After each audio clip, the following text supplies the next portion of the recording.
بسم الله توكلنا على الله. بص يا حبايب قلب، انا عندي النهارده فكره. عايزه اقول لك، شفت مسلسل فكره بمليون جنيه؟ اهي دي الفكره بمليون جنيه. احنا داخل علينا شهر رمضان، يعني في شهر اتنين تقريبا، يعني خلاص كلها 4 شهور يبقى قدامنا رمضان. لازم يعني ندب الارض كده ونطلع كده ايه افكار من تحت الارض، عشان خاطر ما يجيش شهر رمضان عندنا بازمات بقى ومشاكل في بيوتنا، ونقول تقولي لجوزك انا عايزه، ومسؤول لك انا معيش، والدنيا صعبه والحاجه غاليه، وتيجي في رمضان الحاجه تبقى الطاقه اتنين وتلاته زي كل سنه. طبعا عارفين الفكره دي تفرق معاكي جدا جدا. هتمنع باذن الله مشاكل بينك وبين جوزك، هتهدي الدنيا شويه، هتخليكي ايه مرتاحه نفسيا في رمضان. بس قبل ما نقول الفكره دي، نقول اللهم صل وسلم وبارك على سيدنا محمد صلاه تفك كرب اخواننا الفلسطينيين، وتزيل همهم وتزيح ايه غمهم. بس بقى عايزه منكم لايكات بجد، انتوا ما فيش اي دعم للقناه خالص، ما فيش اي يعني تقدير للواحد، يعني بيسيب اللي وراه ويقول لك انا اروح عايزه اعمل فكره، عندي فكره حلوه، لا اروح اقولها للناس عشان تنفعهم، ما تخلق لهمش مشاكل وتنفعهم في بيتهم. لا ما فيش اي تقدير من ده. بجد انا زعلانه جدا جدا، حتى مش جايب زهره بنفسي. لايكاتكم فين؟ هي تفرق معاكم ايه اللايك ده؟ جبر الخواطر على الله، جبر الخواطر على الله. ده انا ببقى في فيديو انا مش متابعه صاحبته ولا ومش حاسه ان في محتوى ولا حاجه، بس بجبر خاطرها بلايك. يعني كفايه ان سابت من ادتنا من وقتها، وسابت بيتها وسابت دنيتها كلها، وجت قعدت وعملت فيديو وعطلت نفسها عشان تدينا فكره. نفعتنا ما نفعتناش مش ذنبها، بس هي يكفي ان هي كان هدفها ان هي تنفعنا في حاجه، واديها الله، اديتها اللايك عشان بس جبرا خاطر ليها. الفكره ما نفعتنيش، بس في فكره تانية ممكن تنفعني، لعل وعسى اتفرج عليها في مره تانية الاقي حاجه دي عجبتني وتنفعني. زي انا كده، ممكن انا الفكره بقولك دي مش فارقه معاكي، لكن ممكن في فيديو تاني اقول حاجه تفرق معاك جدا. فلايك بتاعك ده والمتابعه والاشتراك هيخليكي تتفرجي عليا باستمرار، وغيرك يتفرج عليا باستمرار. واي حاجه اقولها ما نفعتكيش النهارده، في غيرها هتنفعك بكره. تمام؟ بجد بجد عايزاكم تقدروني بلايكاتكم وتعليقاتكم ايه وتفرحوني. اللهم صل وسلم وبارك على سيدنا محمد. فكرتنا النهارده: ما فيش بيت في مصر ما عندوش بطاقه تموين، وفي ناس عندها بطاقه واتنين. ازاي بطاقه واتنين؟ اقول لك. في ناس حماتها عايشه عندها على طول، يعني مثلا ابنها ده الوحيد، او ما فيش غير يعني اخواته كلهم مسافرين بره، او فحماها او حماتها عايشين عندهم على طول. فبطاقه حماتها وحماها معاها غير بطاقتها هي الشخصيه، تمام؟ غير بطاقه شخصيه هي بقت غير بطاقه التموين بتاعتها هي، تمام؟ يبقى كده معاهم بطاقتين. وكل بطاقه فيها حاجه اسمها نقط العيش، ومفيش حد بيجيب كل يوم عيش. هتقولي لا احنا في ناس ما بتلاقيش الرز، لا بس مش هتجيبي كل يوم عيش 30 يوم عيش، لا في ايام بتسقطي فيها. وفي ناس بتجيب العيش، وعايزه اقول لكم اقسم بالله بيعفن في البيت ما بياكلوه. لا انت اللي خليكي تروحي تجيبي النهارده الكميه بتاعتك العيش بتاعتك، وتسيبيها ومش محتاجاها، لا شوفي لو انت محتاجاها هاتيها، مش محتاجاها ما تجيبهاش. ولو انت عايزه تجيبيها وهتحتاجي مثلا ربعها ونصها، خلاص هاتي الكميه واقسمي نصها وعينيه في الفريزر ليوم تاني، واليوم التاني ما تجيبيش خالص. فاهماني قصدي ايه؟ يعني انت مثلا ليكوا النهارده مثلا 20 رغيف، انت مش عايزه ال 20 رغيف، انت النهارده عندك رز باقي من امبارح، عندك كشري، عندك، هتمشي بيه اليوم كله، مش هتحتاجي غير 15 رغيف. خلاص هات ال 20 رغيف، ال 10 رغيف هتاخديهم حطهم في العلبه بتاعت العيش بتاعت المطبخ، وال10 التانيين عينهم في التلاجة لتاني يوم، تمام؟ واليوم التاني ما تجيبيش خالص، ادي كده وفرت يوم، وهكذا هتمشي على الحاله دي على طول. ولو انت مش عايزه خالص ما تجيبيش، شايفه نفسك ان انت ممكن يوم كله تقضي بالبواقي اللي في التلاجة وما تحتاجيش عيش، تمام، 100 فل و10. دي مش تقومي جايبه وخلاص، لا ده احنا في ناس عندها يعني اعتقاد كده غريب، يقول لك لا احنا ازاي نضيع الحصه بتاعتنا؟ هو انت بتضيعي لي ده الجنيه ب2 جنيه، الجنيه في العيش ب2 جنيه.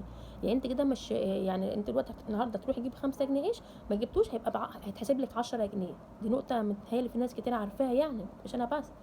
يعني 10 جنيه دي هتجيب لك كيسين مكرونه في التومين، هتجيب لك هتجيب لك زيت الكلور، هتجيب لك ازازتين خل، هتجيب في التومين حاجات بتبقى ارخص من بره. يعني الحاجه اللي بره مثلا ب 10 جنيه في التومين بتلاقيها 8 و7 جنيه، ماشي، وجوده حلوه وزي الفل، تمام. ممكن تجيب لي ازازه الزيت بدل ما كنت تشتريها من بره ب 70 جنيه، هتجيبيها من التومين ب 40 جنيه ب 50 جنيه ازازة، تمام. يبقى انت هتلمي الحاجات دي كلها وتعملي بيها ايه؟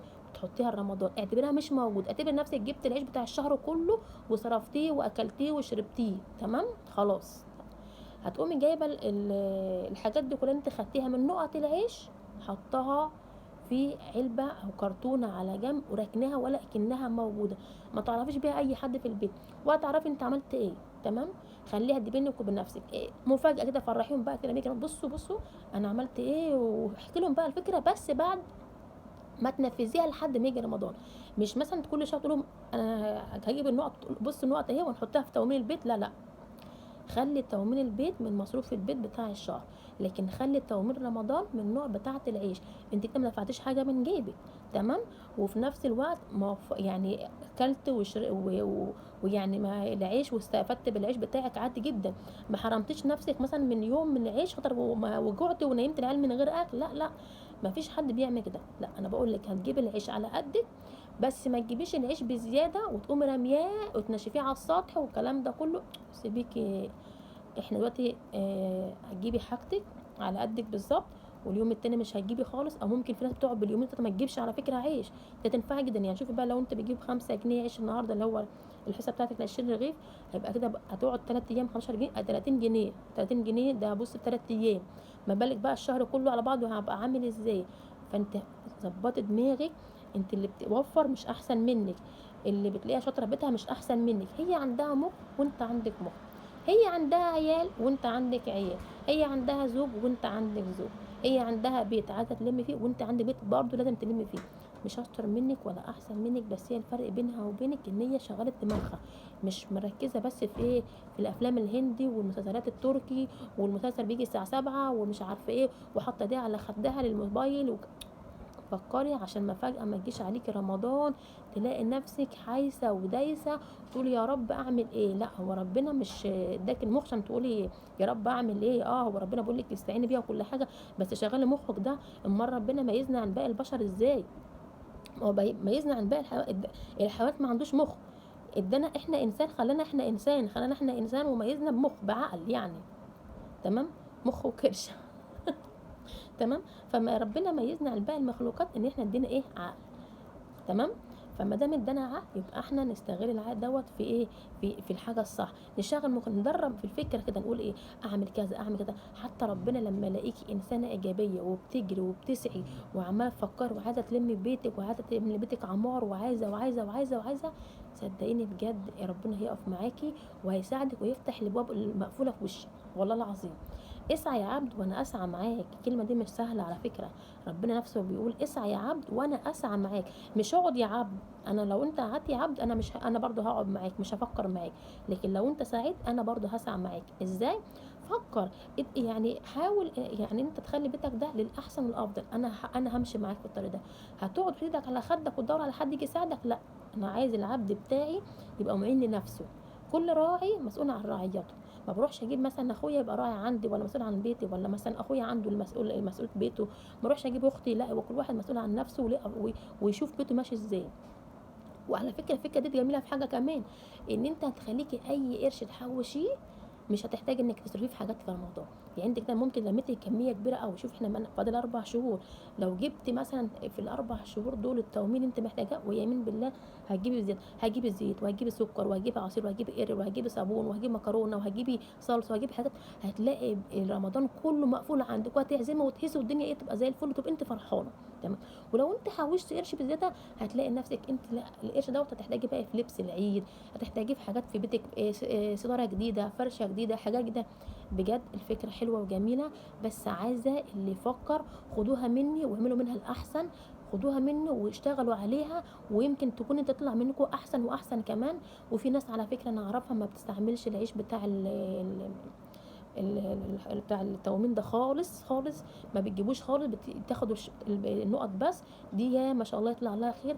حطي الخير بتاع النقط ده انسيه وحطيه في كرتونه، في شكاره، فوق الدولاب، تحت السرير، ما تقوليش لعيالك عليه، ما تقوليش لاي حد عليه، قول لهم انا بجيب، ما فيش نقط، احنا خلصنا العيش، قول لهم كده، اللي يقول لك ما فيش نقط، لا لا ما فيش نقط، احنا خلصنا العيش، ده كلهم كيسين ملح، بس مش بقول لك يزيد ولا حاجه، بس انت بقى لما تفاجئيهم بالخير ده هيقولوا عليكي الله، ده انت ست بيت شاطره، ده انت زوجه شاطره، ده انت مرات ابن، ايه ده، تبقى حماتك تبقى فرحانه بيكي، حماكي هيبقى فرحان بيكي، وهيدعمك بعد كده وهيفرح بيكي ويثبتك على انت فيه.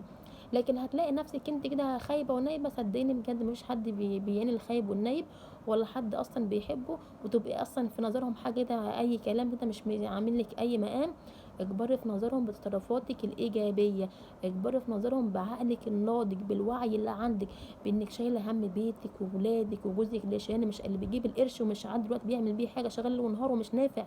الراجل بيبقى شغال ليل ونهار ومش نافع برضه، مش نافع في الزمن ده. عيني معاه، عيني معاه. الشيل لازم يشيلها اتنين، ما ينفعش يشيلها واحد بس في الزمن اللي احنا فيه ده. لو كان بيشيلها واحد خلاص ما عادش ينفع، دلوقتي لازم يشيلها اتنين وتلاته واربعه. لو معاكي ولاد كبار يشيلوا معاكي، لو معاكي ولاد كبار لازم يشيلوا معاكي وتعودوهم المسؤوليه عشان حتى في بيتهم كمان. انا قلت الفكره بتاعتي، وعلى وعسى يا رب ان شاء الله باذن الله تكون خير، وباذن الله عليكم هنا. وما تنسوش لايكاتكم، بجد هزعل منكم لو انتوا ما عملتوش لايك.